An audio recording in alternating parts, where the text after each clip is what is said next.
un poquito interesante en la escritura y que seguramente usted se va a identificar con él. Eh, Estamos tratando de hacer algo práctico en la vida cristiana, estamos tratando de que los mensajes puedan llevar una practicidad que nos podamos llevar a casa. Y hoy, hace algunos años, yo estuve en una conferencia, era un pastor joven en ese tiempo, tenía la edad como de 24 años, eh, hace poquito de eso, hace poquito de eso. eh, el Señor nos permitió estar en una conferencia y la conferencia la daba un hermano que se llama L.H. Ashcraft, que ya está con el Señor, un hombre anciano, un hombre ya de edad en el ministerio y de edad avanzada también. Él ya pasó a estar con el Señor hace algunos años. Pero yo recuerdo que la conferencia que nos estaba dando era para pastores y la conferencia era cómo fracasar en el ministerio.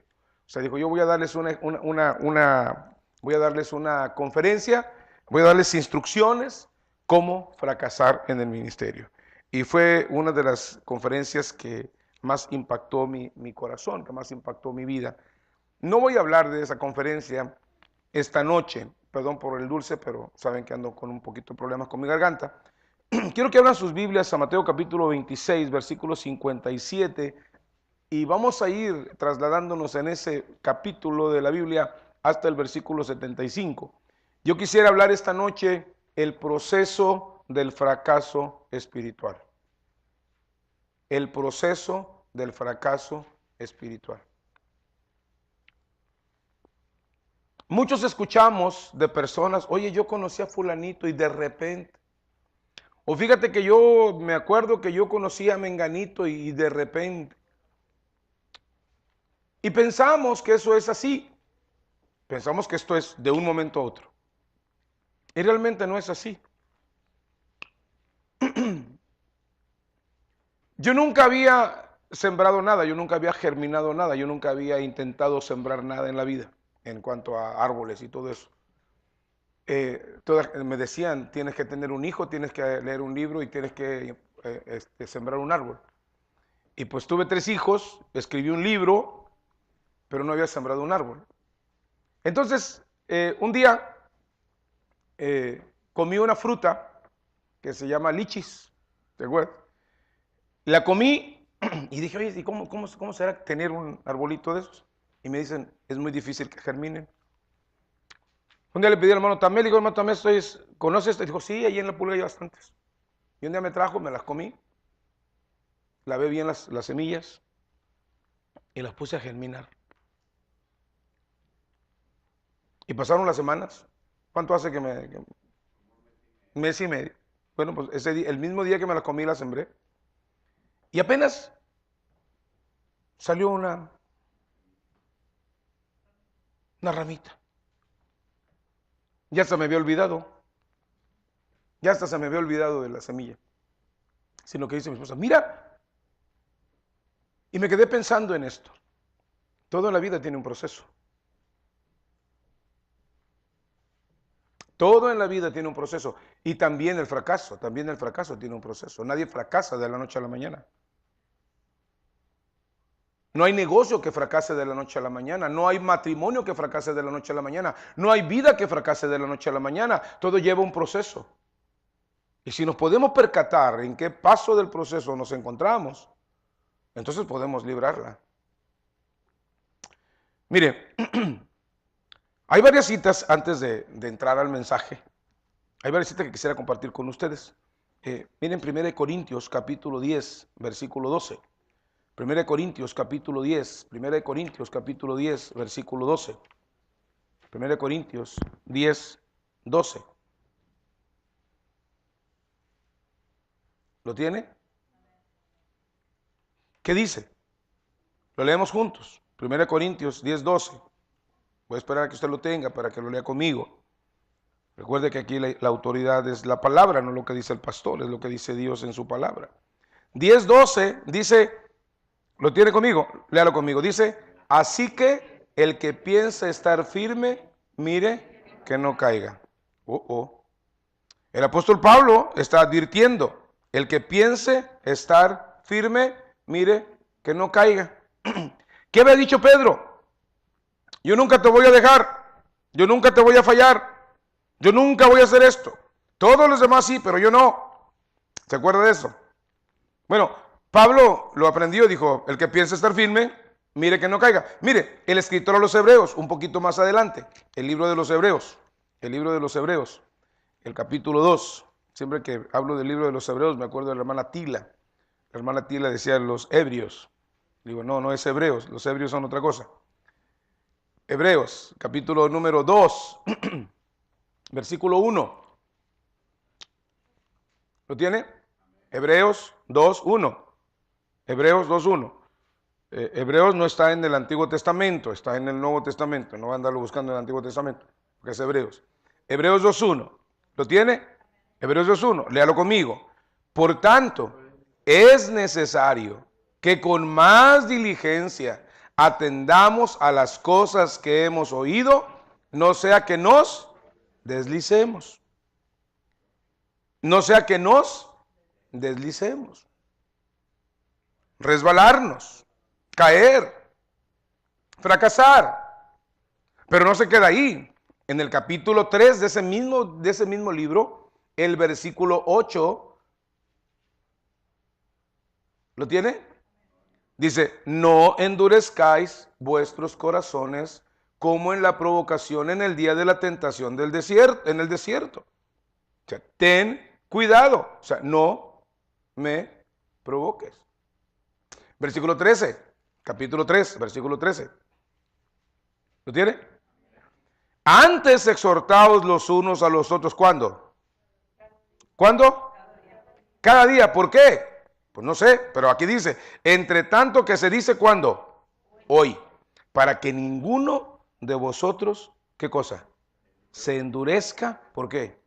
Por el engaño del pecado. El pecado te engaña y el pecado te endurece, pero lo va haciendo despacito.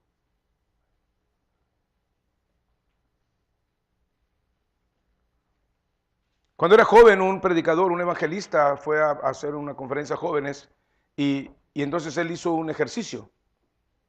Él puso sus manos y le entregó a alguien un rollo de hilo de coser. ¿Saben lo que es el hilo de coser, verdad? Del hilo de algodón. Entonces puso la mano, entonces vino alguien y le puso 2 vueltas del hilo en su mano y dijo, ¿cuántos creen que puedo romper estos hilos? ¿Ustedes qué pensaban? ¿Sí podría romperlos? Sí podrían. Pues sí, pum, y lo rompió. Luego le pidió al joven que ahora le enredara todo el carrete. Dijo, ¿quién cree que puedo romper este hilo? Uno dijo que sí podía, otros que no. Lo cierto es que no pudo. Así es el pecado. El pecado se va adheriendo, el pecado es como el cochambre. El cochambre. Las mujeres saben lo que es el cochambre, ¿verdad? ¿Sí? Sí. No todos los hombres, pero vamos a darle el beneficio a las mujeres. ¿Sabe lo que es el cochambre?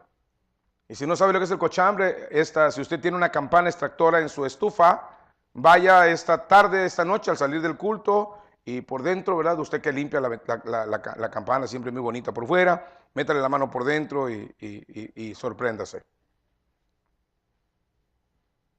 Pero ¿sabe qué? Fueron pequeñas partículas de grasa que se fueron sumando. Se fueron sumando. Por eso el escritor a los Hebreos hace otra observación en el versículo 15. Dice, entre tanto que se dice, si oyereis hoy su voz, no endurezcáis vuestros corazones como en la provocación. Luego en el capítulo 4, en el versículo número 7, vuelve a repetir la misma fórmula.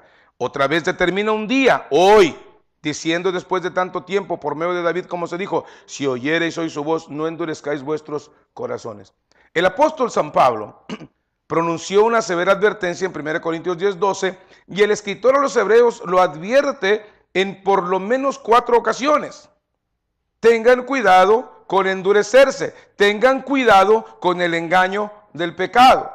El salmista también lo había dicho, David en el Salmo 1. ¿Quién se sabe el Salmo 1 aquí? ¿Alguien sabe el Salmo 1 aquí, de memoria? Bienaventurado el varón que no anduvo en camino. A ver. Bienaventurado el varón que no anduvo en consejo de malos, ni estuvo en camino de pecadores, ni en silla de escarnecedores sentado, sino que en la ley de Jehová está su delicia, y en su ley medita de día y de noche. Será como árbol plantado junto a corrientes de aguas, que da su fruto a su tiempo, y su hoja no cae, y todo lo que él haga prosperará. No así los malos, que son como el tamo que arrebata el viento. ¿Y saben qué? Pedro lo sabía, porque los salmos se leían en la sinagoga.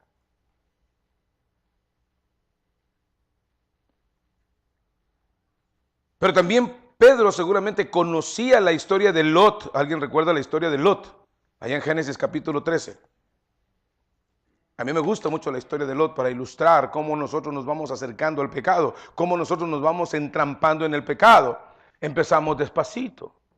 Dice Génesis capítulo 13, el versículo 12, dice que Lot fue poniendo sus tiendas hasta Sodoma. ¿Y sabe qué? Pedro en su epístola, en 2 de Pedro capítulo 2, Pedro en su epístola hace referencia justamente a ese evento. Él hace referencia a ese evento y eso lo miraremos. Entonces, muchos, al igual que Pedro, podemos tener confianza en nuestra carne para caminar con Dios. Y ese sería el más latente peligro que podríamos tener en nuestra vida.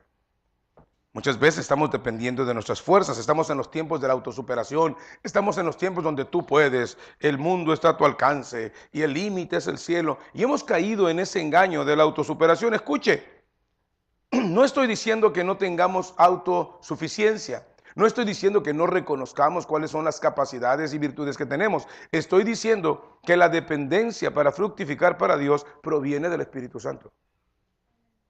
Que la dependencia para tener victoria sobre la carne proviene del Espíritu Santo. Que el crecimiento de nuestra vida proviene del Espíritu Santo. Por eso en la Escritura tenemos una orden: sed llenos del Espíritu Santo. Entonces vamos a ver el proceso. Primero, vamos a ver el preámbulo de la debacle. Y déjeme le explico la palabra. Las escenas previas a la derrota. La debacle es una derrota, debacle. Si usted no conoce esa palabra, pues apúntela ahora, es debacle. Dice, tuvo su debacle, tuvo su derrota. El preámbulo, o sea, antes de la derrota, ¿qué ocurrió? Antes de la derrota, ¿qué ocurrió? Vamos a ver ya estamos capítulo 26, versículo 57 de Mateo. Ahora sí, vamos a comenzar la predicación, ¿ok? A partir de aquí tomo mi hora y media para predicar, ¿ok? Está bien, ¿verdad? Sí. Dice Felipe, usted predica a la hora que le dé la gana, yo me voy a las 8:30, ¿no? Mateo capítulo 26, verso 57. Pero quisiera que antes del 57 leyéramos la última parte del verso 56. ¿Sí lo tiene? Me gusta lo que dice. Entonces, ¿quiénes? Todos los discípulos, dejándole, huyeron. Si usted ve el capítulo número 26, y si usted observa unos textos antes del 56, vamos al versículo 33. Vaya al versículo 33 del capítulo 26. ¿Qué dice? Respondiendo Pedro, le dijo, aunque todos se escandalicen de ti, yo nunca. Y mire, y Jesús le dice, de cierto te digo, que esta noche, antes que el gallo cante, me negarás 3 veces. Verso 35, ¿qué dice Pedro? Aunque me sea necesario morir contigo, no te negaré. Y todos los discípulos dijeron lo mismo. Mi madre decía que cae más pronto un hablador que un cojo, ¿no? Prometer no cuesta. Comprometerse implica sacrificio. Pero Pedro, debo decir algo en defensa de Pedro. Pedro no tenía una herramienta que nosotros tenemos este día. No tenía la palabra y no tenía todavía el Espíritu Santo. Recuerde que el Espíritu Santo iba a venir después de que Cristo ascendiera. Así es que usted y yo estamos en peores condiciones. Vamos a ver un poquito el preámbulo de la debacle. Verso 56b dice: entonces todos los discípulos dejándole huyeron. El temor fue más fuerte que la fe. La ansiedad fue más fuerte que la fe. Una fe que no tiene la capacidad de depender de Dios no es fe. Puede ser confianza religiosa. Ahora, todos los discípulos se fueron. Versículo 56b. ¿Qué nota de raro en el versículo 58? Pedro, ¿qué cosa? Le seguía de lejos. Pedro le seguía de lejecitos. Primero, huye por temor. Y ahora reacciona y va, pero va de lejecitos. Yo le llamo a este tipo de creyentes, yo les llamo creyentes uncover. Creyentes encubiertos. ¿Sabe usted que había varios creyentes encubiertos en la Biblia? Uno de ellos era Nicodemo. Recuerda que él vino de noche a Jesús. José de Arimatea vino de noche.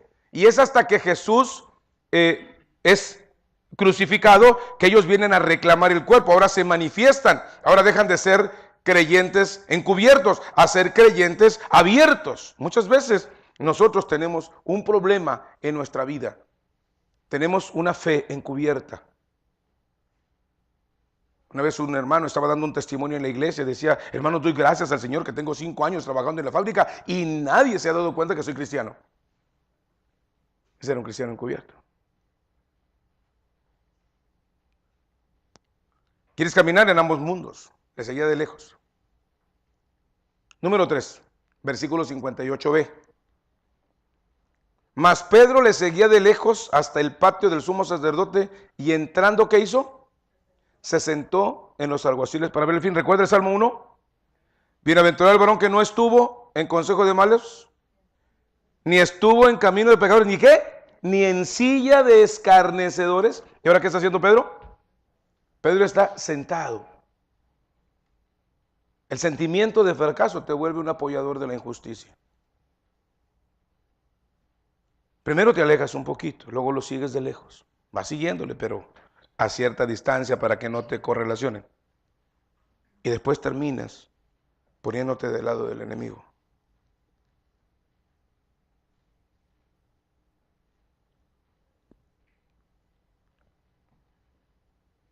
Y se convierte en un espectador de los eventos. Los versículos 57 hasta el versículo 64 nos relata todo lo que Pedro está viendo. Hay un juicio injusto y en desventaja, se lo llevan. Miren por favor el versículo, vayan al versículo 57. Miren, los que prendieron a Jesús le llevaron al sumo sacerdote Caifás, a donde estaban reunidos los escribas y los ancianos. Era un juicio ilegal. No lo habían llevado al Sanedrín, no lo llevaron al concilio, lo están llevando directamente con Caifás. Ahí están los escribas, ahí están ahí están los ancianos, ahí está la élite, ahí está la política y la religión juntos, reunidos contra Jesús.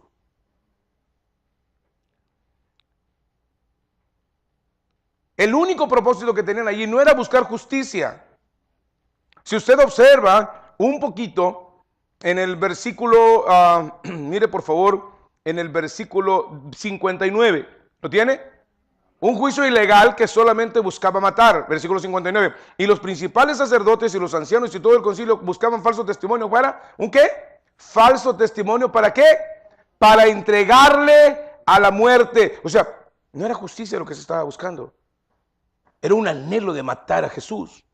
Y Pedro está viéndolo. Y presentan a una persona y presentan a otra y presentan a otra. Y dice la escritura, y no lo hallaron. Verso 60, y no lo hallaron. Aunque muchos testigos falsos se presentaban, pero al fin vinieron 2 testigos falsos. Que le pegaron al clavo, que le atinaron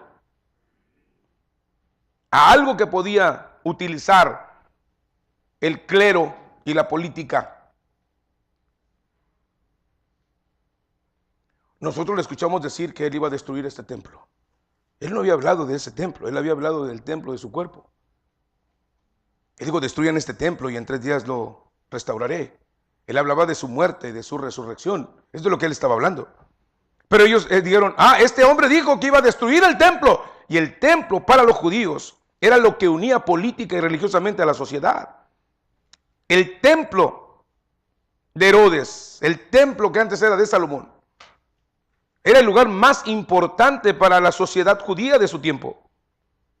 Y había venido alguien. ¿Por qué? Porque era importante, porque el templo representaba la presencia de Dios en su pueblo, aunque hacía mucho que no se manifestaba. Recuerde que Dios se había alejado, la Shekinah se había alejado de Israel por causa del pecado de Israel. Y llega el momento que era más importante el templo que la presencia de Dios. Y entonces cuando pregunta, dice, escuchamos a este hombre que dijo que él podía derribar el templo de Dios y en 3 días reedificarlo. Muchas personas siguen pensando que Dios habita en un templo. Dios no habita en un templo. Dios habita en cada persona que se arrepiente y reconoce a Jesús como su Salvador y Señor. Mire por favor un poquito en Hechos para que usted pueda leer conmigo. Hechos capítulo 17.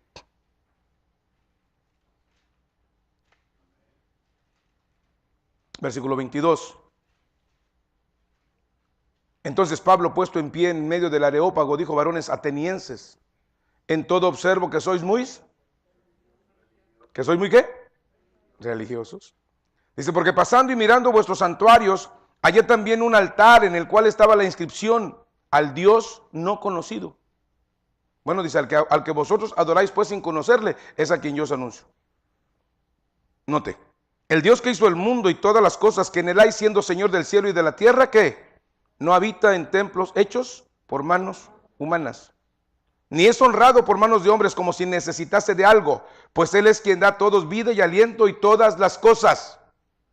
Y de una sangre ha hecho todo el linaje de los hombres, para que habiten sobre toda la faz de la tierra, y les ha prefijado el orden de los tiempos y los límites de su habitación, para que busquen a Dios, si en alguna manera palpando puedan hallarle, aunque ciertamente no está lejos de cada uno de nosotros. Verso 29. Siendo pues linaje de Dios, no debemos pensar que la divinidad sea semejante a oro, plata o piedra, escultura de arte y de imaginación de hombres. Pero mire el versículo 30. Pero Dios, habiendo pasado por alto los tiempos de esta ignorancia, ahora manda a todos los hombres en todo lugar que se arrepientan.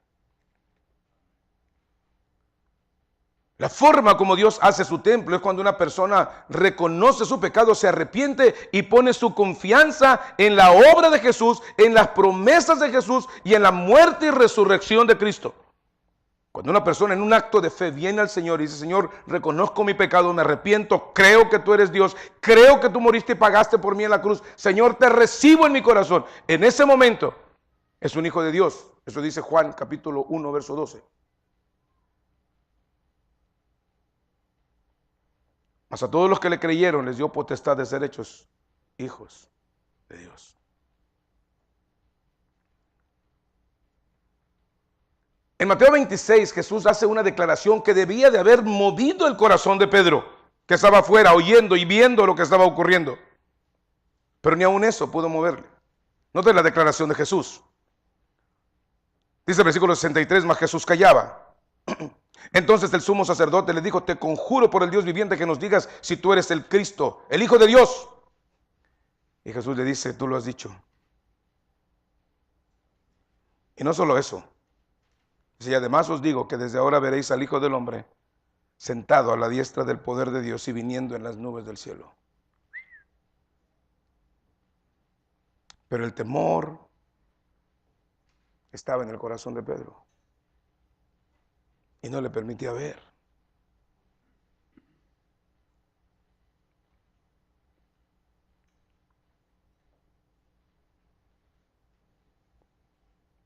Y Pedro sería testigo de una masacre con Jesús. Si usted observa, por favor, un poquito, en el versículo 65. Dice: entonces el sumo sacerdote rasgó sus vestiduras diciendo: ha blasfemado. ¿Qué más necesidad tenemos de testigos? He aquí, ahora mismo habéis oído su blasfemia. ¿Qué os parece? Y respondieron: es reo de muerte. Pero mire verso 67. A mí me indigna cuando leo este pasaje. ¿Lo tiene?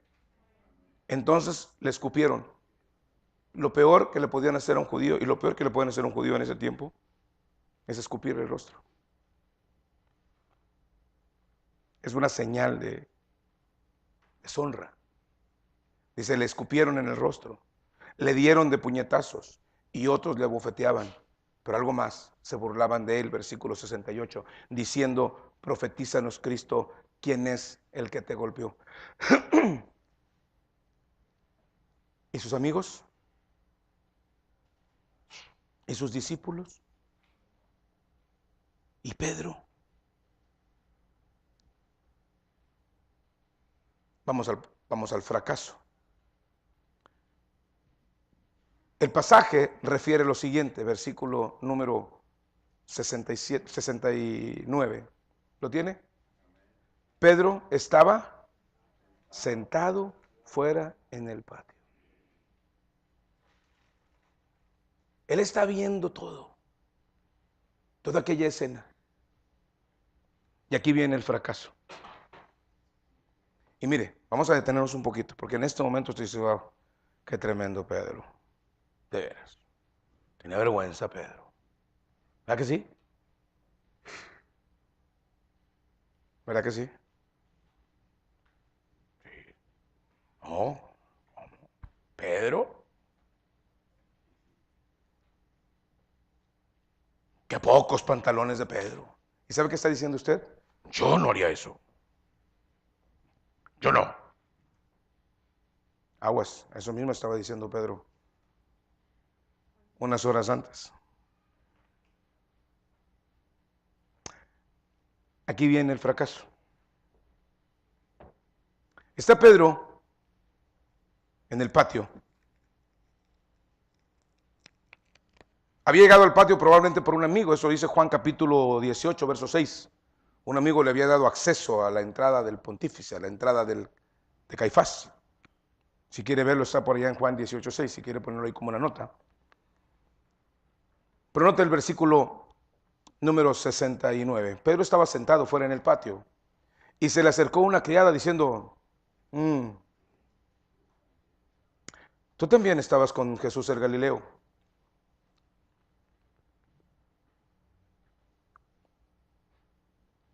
¿Qué dice el versículo 70?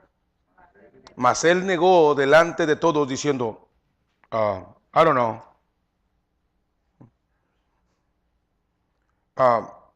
No sé qué estás diciendo. O sea, no tengo ni idea de lo que me estás hablando. La primera cosa que hace Pedro es que niega su afiliación con Jesús. Aquel que había prometido morir por la causa de Cristo. Aquel que había dicho: nunca te dejaré. Todos lo van a hacer, pero yo no lo voy a hacer.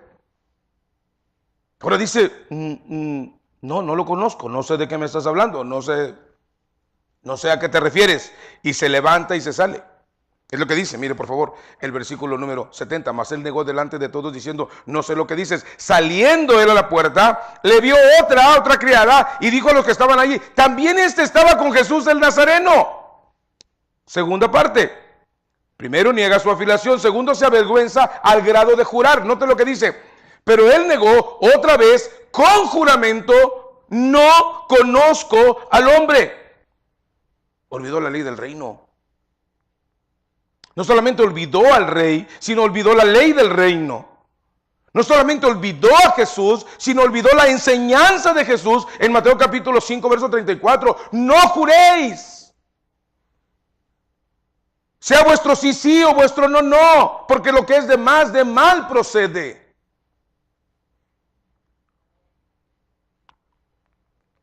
Pero él quería estar seguro que ellos entendieran que él no tenía nada que ver con Jesús. Santiago capítulo 5, verso 12 también habla acerca del juramento. Nosotros no tenemos que jurar. Yo te digo la verdad, si me crees bien y si no es tu problema, yo no tengo por qué jurarte. ¿Me estoy explicando? Pero note, primeramente niega su afiliación, luego dice, espérate, no, yo te juro que ni lo conozco. No sé quién es. No sé de qué me estás hablando. Y juró. Tercero. ¿Lo tiene? Vaya al versículo 74. Primer verso 73. Un poco después, acercándose los que por allí estaban, dijeron a Pedro, verdaderamente también tú eres de ellos. Mira esto, porque aún tu manera de hablar te descubre. El cambio de Pedro había sido tan marcado. Dice la Escritura en los evangelios que cuando oían hablar a los apóstoles, los reconocían que eran hombres sin letras y del vulgo. No eran personas educadas, no eran personas que procedían de la alta sociedad, eran personas pobres, eran personas sin educación, eran pescadores. Los únicos que tenían un nivel de educación eran Mateo el publicano y Lucas. Pero todos los demás eran pescadores, personas sin letras, decía Hechos, y del vulgo. Dice, y les conocían que habían estado con Jesús por su forma de expresarse, por su forma de hablar. Escúcheme, hermano, cuando usted ha caminado con el Señor, cuando usted ha estado caminando cerca del Señor, en obediencia al Señor, la gente ve la diferencia. Y cuando usted dice que está caminando con el Señor y no es verdad, también la gente ve la diferencia. Pero en este caso, la forma de responder de Pedro reflejaba que él había estado con Jesús y que era parte de los apóstoles, y él tiene que demostrar lo contrario. Qué tristeza. Ahí está el fracaso mayor.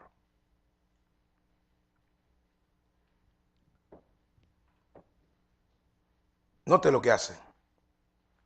Dice, verdaderamente también tú eres de ellos, porque aún tu manera de hablar te descubre. Versículo 74 dijo, entonces ahorita lo arreglamos. Ahorita lo arreglamos. Mi forma de hablar me descubre. Ahorita lo arreglamos. ¿Qué dice la Biblia? ¿Qué dijo Jesús? De la abundancia del corazón habla la boca. Examina tu corazón a través de lo que hablas. Si lo que hablas son puras tonterías, examínate. Si tu lenguaje no es el de un cristiano, examínate. Si tus maneras de correccionar a otros es a través de maldiciones y de malas palabras, es lo que hay en tu corazón. Pedro al hablar se reflejaba que había estado con Jesús y dice, eso lo vamos a arreglar rapidito. Y lo arregla, versículo número 74, ¿lo tiene? ¿Lo lee conmigo? Dice, entonces él comenzó ¿a qué? Y a jurar. Él comenzó a maldecir y a jurar. Es mi hablar, ahorita lo arreglo. Y se aventó a sus grandotas también, para que vean que no soy de ellos. Es más, falta el tequila para aventarme un trago, para que vean que no soy de ellos. No quiero identificarme con Jesús.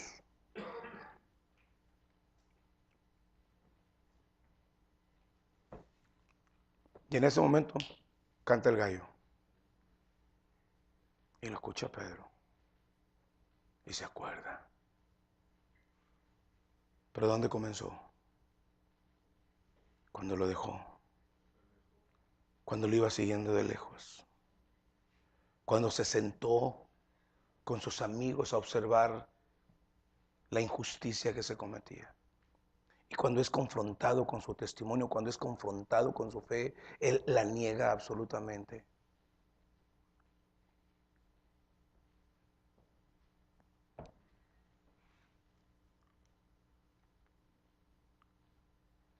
El sabor de la traición, salado y amargo. Dice que entonces Pedro se acordó de las palabras de Jesús y saliendo fuera, lloró amargamente. ¿Y sabe qué hizo Pedro? Se abandonó. Se regresó a su antiguo oficio. Se fue a su barca a pescar. Entristecido y amargado. Y ni su negocio funcionaba. Hasta que después de resucitar Jesús iría a buscarle y le diría: lanza las redes a la derecha.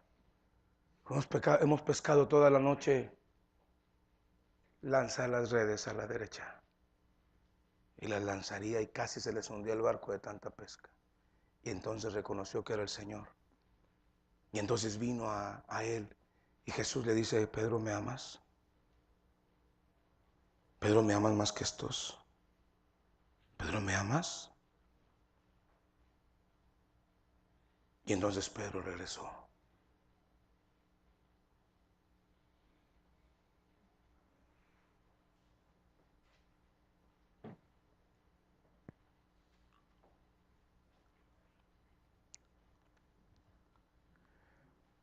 Pedro había sido advertido de su caída, pero no escuchó. Estaba demasiado confiado en sí mismo. Aun cuando Jesús le había explicado, no tenía oídos para oír. Pero el Señor sabía que eso iba a ocurrir. Hermanos, al Señor no le toman por sorpresa nuestros fracasos. Al Señor no le toman por sorpresa nuestras fallas.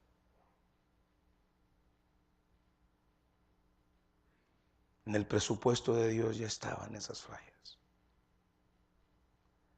Pero ¿sabe cuál es el problema? El problema es que nos pasamos la vida viendo las fallas de los demás, en vez de examinar las fallas personales. Nos olvidamos de una enseñanza que Jesús había dicho: antes de quitar la viga, antes de quitar la paja del ojo de tu hermano, debes quitar la viga de tu propio ojo. Es muy fácil criticar a Pedro y avergonzarnos de su ejemplo. Es muy fácil decir: Pedro, si hubiera estado ahí en el hueso. Y eso que era Pedro. Bien se lo merece. Y podremos convertirnos en jueces críticos. Pero me pregunto esta noche: ¿cuántos de nosotros hemos hecho lo mismo? ¿Cuántos lo hemos dejado? ¿Cuántos hace tiempo que ni siquiera tenemos un tiempo de comunión con Él? Venimos a la iglesia, pero no tenemos un tiempo de comunión con Él. No le ofrecemos los primeros minutos de nuestra mañana. Algo que yo aprendí de mi pastor siendo muy joven, él me dijo: nunca dejes que otra parte que no sean tus rodillas toque el piso hasta que tú tengas comunión con tu Dios.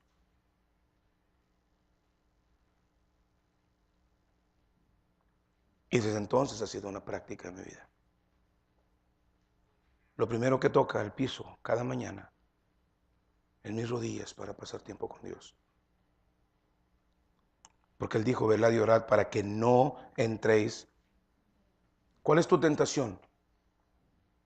¿Cuál es tu punto débil? Cada mañana llévalo al Señor en oración. Lo dejamos. Y algunos, en el mejor de los casos, lo seguimos de lejecitos. Y sobre todo cuando nos empieza a ir mal. Sobre todo cuando las cosas no ocurren como nosotros esperamos. Y lo vamos siguiendo de lejecitos, por si las moscas. Si lo garrotean, corremos. Si hay bendición, hay que ir. Lo vamos siguiendo de lejos. Muchas veces en nuestro trabajo somos creyentes encubiertos. En nuestro trabajo no publicamos, en nuestro negocio no publicamos que somos hijos de Dios, porque todavía queremos de vez en cuando involucrarnos en las cosas del mundo.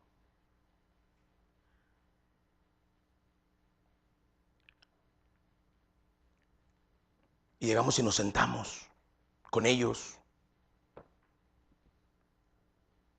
Hace algunos años empezamos una misión, ¿se acuerdan? Y un día llegué, de repente, un día antes que no había culto, llegué. Y justo en el lugar donde teníamos el templo estaban puestas unas mesas donde gente estaba tomando cerveza.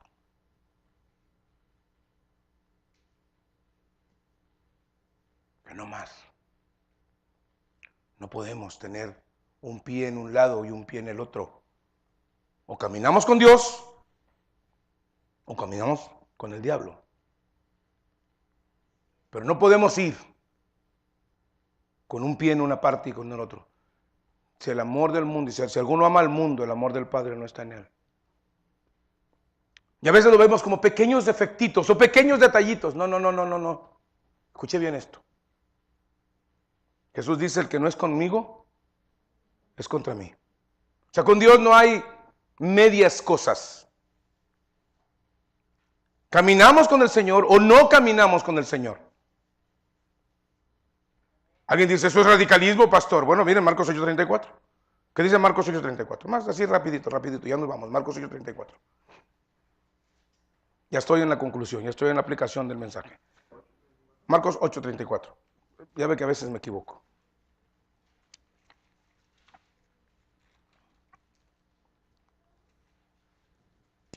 ¿Lo tiene? ¿Lo leen conmigo? Y llamando a la gente y a sus discípulos les dijo, si alguno quiere venir en pos de mí, niéguese a sí mismo y tome su cruz y sígame.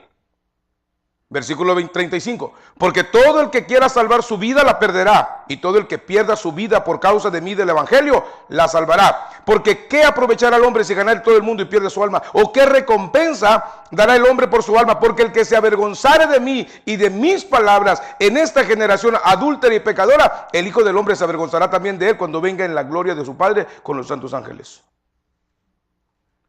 Ouch.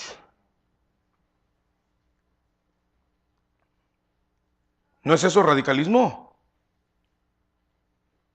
Porque a veces vamos jugando con el pecado. Y hermanos, jugar con el pecado es como criar una serpiente cascabel, chiquita. Nos la ponemos en la bolsa y la alimentamos. ¿Qué va a pasar? Tarde o temprano.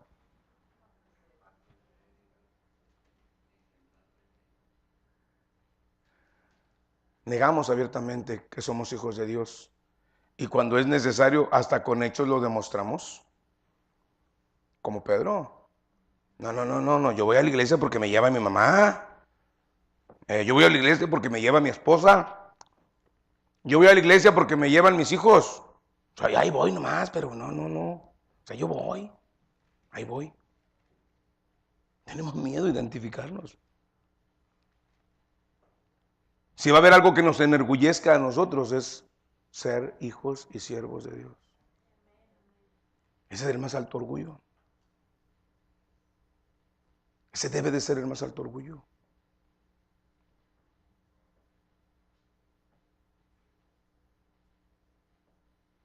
Vamos a ser como aquellos dos hermanos que estaban en el trabajo y estaban todo el grupo ya comiendo y había que orar por los alimentos y se queda viendo el uno al otro y que nos rascamos la ceja. Era la excusa para orar, ¿no? Amén. Para que nadie se diera cuenta que estaba orando. A mí me tocó una ocasión, estaba con unos amigos, uno de ellos político, y me invitó a comer. Y antes de comer le dije, ¿me permites orar, por favor? Yo no puedo comer sin orar. Así, no, sí, cómo no. Padre, en el nombre de Jesús, me hace, no puedes orar más despacio. Le digo, no, esta es la voz con la que siempre oro. Y a mí no me avergüenza ser un hijo de Dios. Yo voy a orar igual, pero ustedes quieren, pueden pararse y irse a otra mesa, no tengo ningún problema con eso.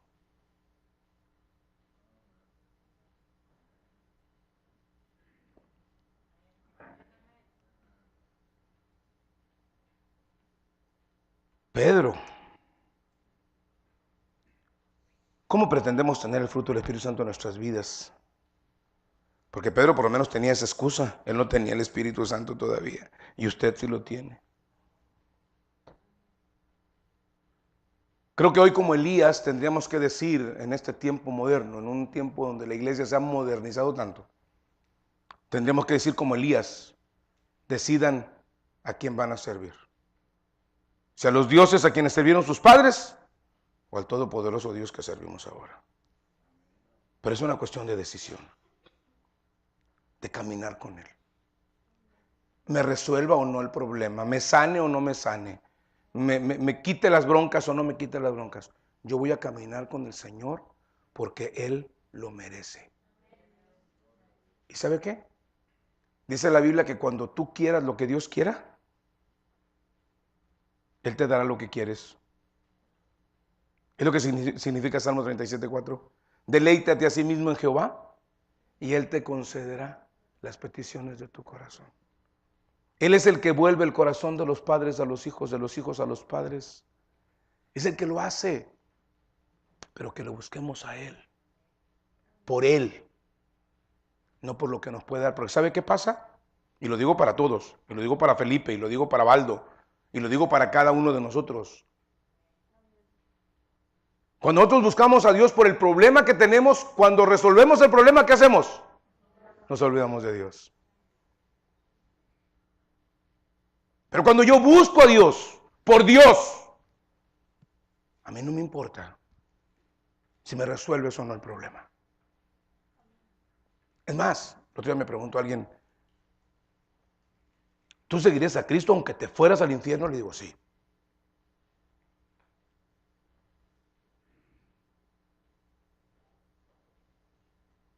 Me estoy explicando, porque la ausencia de Cristo es el infierno.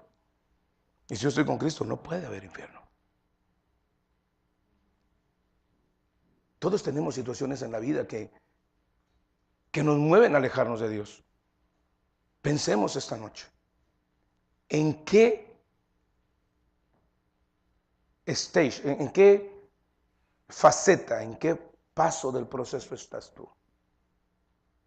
¿Le estás dejando? ¿Le vas siguiendo de lejos?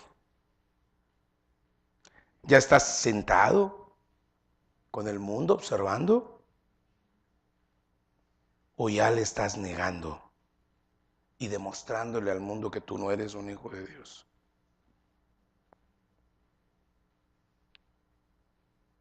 No esperes a llorar amargamente.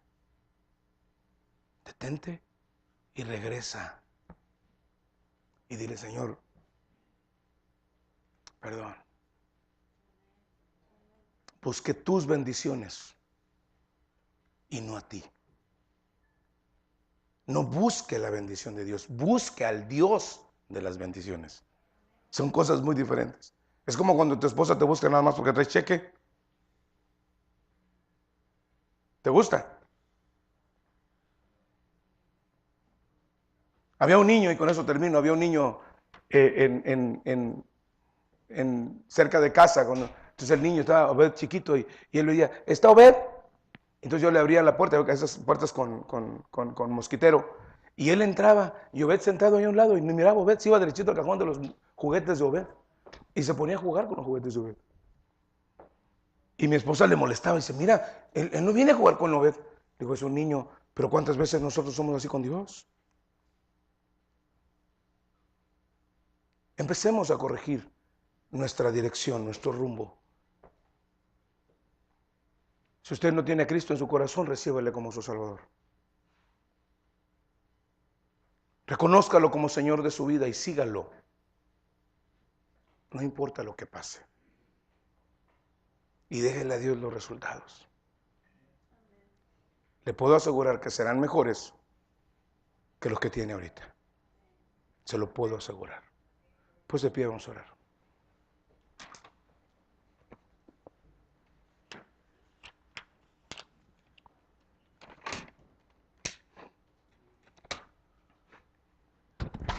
Amado Señor, te damos gracias por tu palabra. Ciertamente, Señor, no te tomó por sorpresa el fracaso de Pedro, como no te toma por sorpresa nuestros fracasos, Señor. Y también como buscaste a Pedro, nos sigues buscando a nosotros. Y te damos gracias por mostrarnos ese amor. Te damos gracias por darnos la oportunidad de retomar el camino. Te damos gracias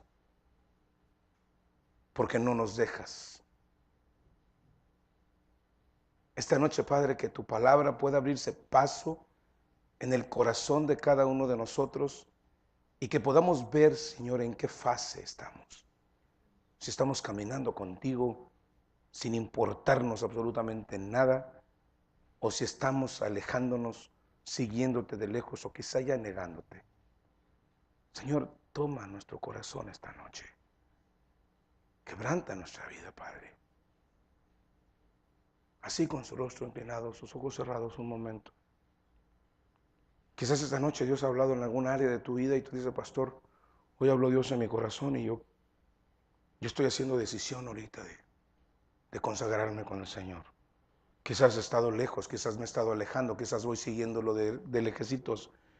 Quizás, Señor, ya estoy negándole y yo estoy tomando decisión porque hoy Dios habló a mi corazón. Levante su mano y bájela y estaré orando por usted. Dios le bendiga. Dios le bendiga. Dios le bendiga. Dios le bendiga. Dios le bendiga. Puede bajar su mano. Dios le bendiga. Puede bajar su mano. Dios le bendiga. Puede bajar su mano. Dios le bendiga. Padre, gracias esta noche. Solo tú conoces el estado del corazón de cada uno de nosotros, Señor. Pero gracias porque has hablado al corazón de nosotros. Ahora te ruego, Dios, que nos ayudes a entender que la victoria ya está ganada si aprendemos a caminar en obediencia a ti. Sabemos que vendrá prueba, sabemos que vendrá tribulación, sabemos que vendrán situaciones difíciles, pero queremos enfrentarlas aferradas a ti, Señor, a tus promesas. Ayúdanos a ser los instrumentos fieles, útiles en tus manos. Ayúdanos, Señor, a ser esos siervos en toda la extensión de la palabra, que no nos avergonzamos de ti, que nos regocijamos y que nos enorgullece ser tus hijos y ser tus siervos. Gracias por darnos la oportunidad una vez más de recomenzar. Ayúdanos a hacerlo en el nombre de Cristo. Amén. Dios le bendiga.